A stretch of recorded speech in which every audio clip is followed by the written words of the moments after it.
రైతులందరికీ నమస్తే అండి. ప్రజెంట్ అయితే మనం ఇక్కడ సాజిద్ భాయ్ డైరీ ఫామ్లో ఉన్నాం. బన్నీపూరికి సంబంధించిన గేదె లోడ్ దిగాయి. మొత్తం కూడా 9కి 9 బన్నీపూరికి సంబంధించిన గేదె లోడు గుజరాత్ నుంచి అయితే దిగాయి. అన్న నమస్తేనా? నమస్తేనా. ఒక్కసారి మన ఫామ్ లొకేషన్ చెప్పారన్న రైతులకు వచ్చే వాళ్ళకి. మన సాజిద్ డైరీ ఫారం అన్న పెద్దగోల్కొండ ఎగ్జిట్ 15 కి దగ్గర ఉంటుంది అన్న. ఓకే, ఇప్పుడు మనకి ఈ మొత్తం కూడా 9కి 9 బన్నీపూరి జాతి గేదెలు తీసుకోవడానికి కారణం ఏంటి? ఇప్పటిదాకా ఎవరు తెలియరు తేవాలనే ఉద్దేశంతో తీసుకొచ్చినామన్న. కస్టమర్లు అడుగుతారు కాబట్టి చాలా మంది అడుగుతున్నారు కాబట్టి ఓ బండి మొత్తం అది తెచ్చినాం, ఓ బండి ఇది తెచ్చి మొత్తం 18 బఫెలో సేల్కున్నాయి.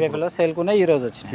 అన్న పాల విషయానికి వస్తే ఎంత నుంచి ఎంత వరకు? పాలు 12 నుంచి 18 లీటర్స్ వరకు ఉందన్న. ఓకే, మన 10 లీటర్స్ గ్యారెంటీ అన్న. 10 లీటర్స్ గ్యారెంటీ మనకి. ఇంటి దగ్గర 15 రోజులైనా గ్యారెంటీ? 15 రోజులు గ్యారెంటీ. 15 రోజులు ఇంటి దగ్గర కూడా గ్యారెంటీ ఉంది. ఇక్కడ చూసుకోవచ్చు మనకి మొత్తం కూడా. అన్న రేటు విషయానికి వస్తే ఎట్లా ఉంది? రేటు ఇక 130 నుంచి 170 వరకు ఉందన్న. 130 నుంచి 170 వరకు కూడా రేట్ అనేది ఉండడం జరుగుతుందని చెప్పారు. దీని అడ్డర్ క్వాలిటీ కూడా చూసుకోవచ్చు, దారాలు చూసుకోండి, అన్ని కూడా ఇక్కడ జాగ్రత్త అన్న చూసుకుని ఉండడానికి అంతుందన్న. వాళ్ళు చూసుకోవచ్చు అన్న. ఈ రోజు వచ్చినాయి, కొంచెం టైం పడుతుంది సెట్ గానికి.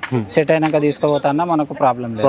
ఓకే, చాలా మంది రైతులు కూడా అడగడం వల్ల మొత్తం కూడా అన్న అయితే బన్నీపూరికి సంబంధించిన లోడ్ అయితే తీసుకోవడం జరిగింది. అట్లాగే మనకి బన్నీ జాతి గేదెలు కూడా అమ్మకానికి ఉన్నాయండి. మొత్తం 18 బఫెలో సేల్కున్నాయి. మీకు ఎవరికైనా కావాలనుకున్న వాళ్ళు నేరుగా సాజిద్ భాయ్ డైరీ ఫామ్ అయితే ఇక్కడ పెద్ద గోల్కొండ ఎగ్జిట్ 15కి అయితే చాలా దగ్గరలో ఉంటుందండి. క్వాలిటీని బట్టి రేటు ఒక్కొక్క దాని ఒక్కొక్క రేట్ ఉంటుంది. చూసుకోవచ్చు ఈ బఫెలో చూసుకోవచ్చు. మొత్తం కూడా అడ్డర్ క్వాలిటీ చూసుకోవచ్చు. దీన్ని జున్నుపాల మీద ఉందని చెప్తున్నారు. అన్ని కూడా వారం 10 రోజులు అయింది. వారం 10 రోజులు జున్నుపాల మీద ఉంది. వారం 10 రోజులు అయింది డెలివరీ. అన్ని కూడా చూసుకోవచ్చు. దూడలు కూడా ఉన్నాయి, సేఫ్గా వచ్చాయని చెప్పారు. రావడానికి 4 రోజులు పట్టిందన్న. 4 రోజులు 4 డేస్ అయితే మనకి ఇక్కడికి హైదరాబాద్ చేయడానికి అయితే అయిందని చెప్పారు గుజరాత్ నుంచి. చూసుకోవచ్చు వీటి అడ్డర్ క్వాలిటీ చూసుకోవచ్చు. అన్ని కూడా గేదెలు చూసుకోండి. మీకు ఎవరికైనా గేదెలు కావాలంటే వీడియో పైన నెంబర్ ఉంది, డైరెక్ట్ కాల్ చేసి మాట్లాడుకోవచ్చు. Thank you very much.